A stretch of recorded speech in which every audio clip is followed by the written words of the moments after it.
Dans l'histoire, beaucoup de peuples ont été déplacés, niés, massacrés, mais les Indiens d'Amérique ont en plus la particularité d'avoir ensuite été utilisés, caricaturés et même valorisés.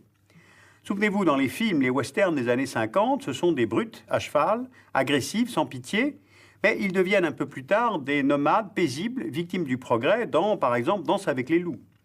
Pour de nombreux Américains, ce furent des sauvages, mais ensuite, ils sont devenus, au fond, les premiers écologistes. Alors voyons avec quelques cartes comment les États-Unis ont éradiqué puis avalé ces Indiens qui les précédaient. Mais d'abord, d'où venaient-ils? Ce sont à l'origine des peuples d'Asie qui ont rejoint l'Amérique par la mer ou par la terre. Soit des populations de pêcheurs qui longeaient les côtes, soit des populations de chasseurs passant le détroit de Bering à pied, qui était à sec lors de la dernière période glaciaire. La date à laquelle cet homme asiatique est apparu dans le Nouveau Monde américain est très imprécise.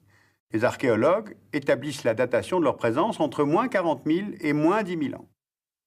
En tout cas, ce qui est sûr, c'est que des sociétés organisées et différenciées culturellement étaient présentes en Amérique du Nord et du Sud à partir de 11 000 avant Jésus-Christ.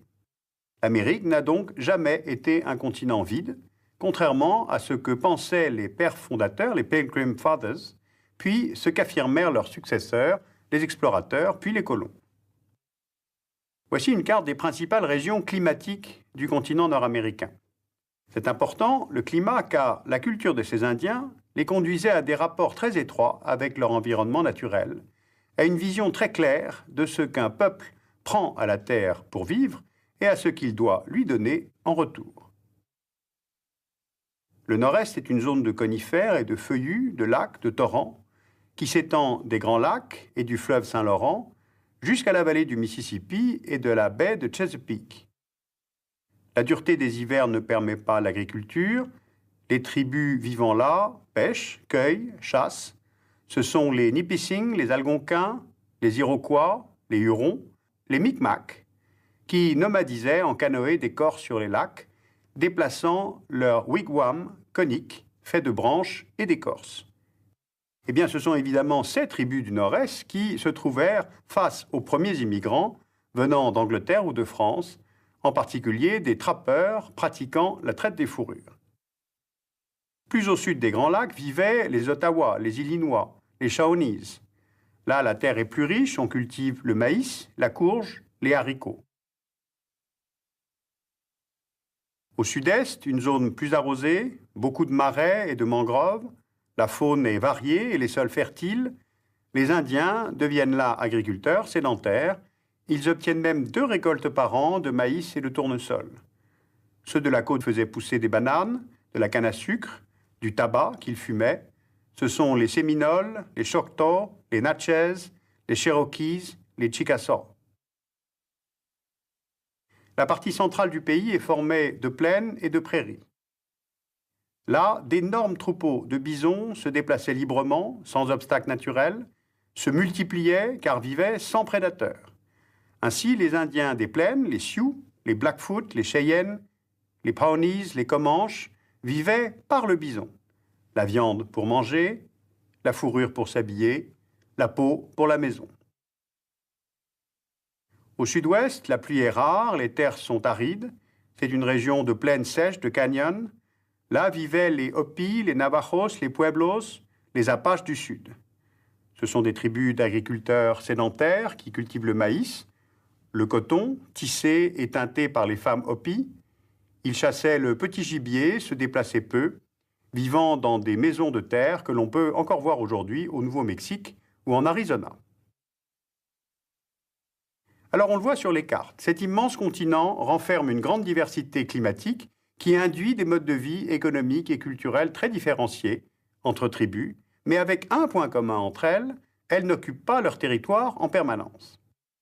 Eh bien, pour les vagues successives de pionniers et puis de colons, c'est peut-être cela qui a rendu légitime le fait de s'approprier les terres de ceux qui ne les cultivent pas en permanence.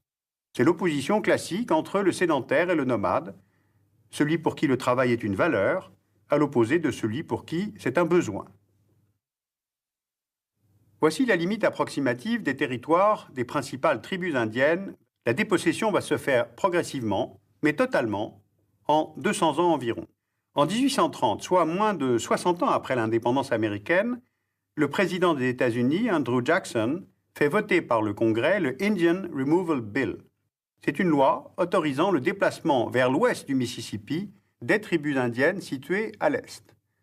Ainsi furent déportés à marche forcée des dizaines de milliers d'Indiens, provoquant des milliers de morts, notamment dans la tribu des Cherokees.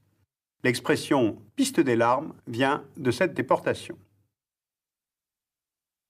Ces terres indiennes ne cesseront d'être violées à mesure de la progression des colons vers l'ouest, à mesure de la progression du cheval d'acier, c'est-à-dire le chemin de fer. Si on superpose une carte de la progression des lignes de chemin de fer, on comprend que le train est l'un des instruments de la dépossession. Les lignes du chemin de fer partent naturellement de l'est des États-Unis, avancent vers le centre, arrivent à l'ouest, progressant dans l'espace, mais aussi dans le temps. Le premier chemin de fer transcontinental est achevé en 1869. Les équipes de construction du train sont ravitaillées par la viande fournie par les massacreurs de bisons, comme Buffalo Bill.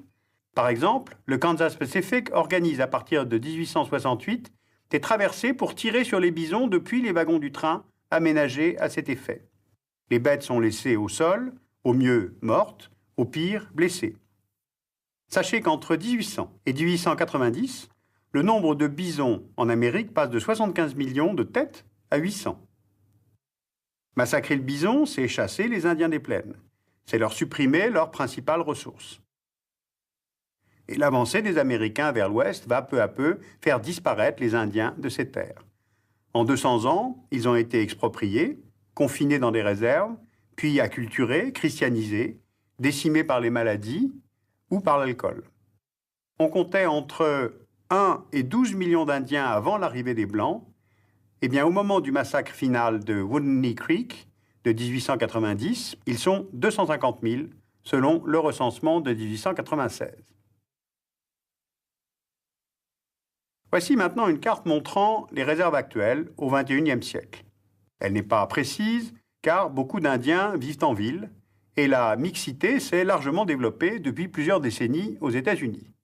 Car dans le cas des Indiens, on ne peut parler seulement des survivances du passé, comme lorsque je vous parle des Incas. Non, les Indiens d'Amérique ont conservé une culture qui les inscrit partiellement dans le monde moderne, des qualités d'adaptation qui leur ont permis de survivre au génocide. Alors comment les appeler à propos ces hommes, ces peuples? Eh bien, Indiens, bien sûr. Sauf que le mot indien est dû au fait que Christophe Colomb s'est trompé de direction. En débarquant en décembre 1492 dans la Caraïbe, il pensait avoir atteint le passage vers les Indes par l'ouest, alors qu'il découvrait, par erreur, l'Amérique, d'où ce nom d'Indien. Première méprise. Et puis de toute façon, d'autres Européens avaient déjà découvert l'Amérique avant lui. Mais ça, c'est une autre histoire. Ensuite, beaucoup de noms d'Indiens nous sont connus parce que, après tout, ils ont été donnés par les Blancs arrivés plus tard, et ceci en fonction de caractéristiques physiques et d'observations sommaires. Nez percé, pieds noirs et bien sûr peau rouge. Et puis on peut s'amuser en rappelant qu'avec le politiquement correct, ils furent ensuite nommés Amérindiens, Native People, et aujourd'hui on dit First Nations.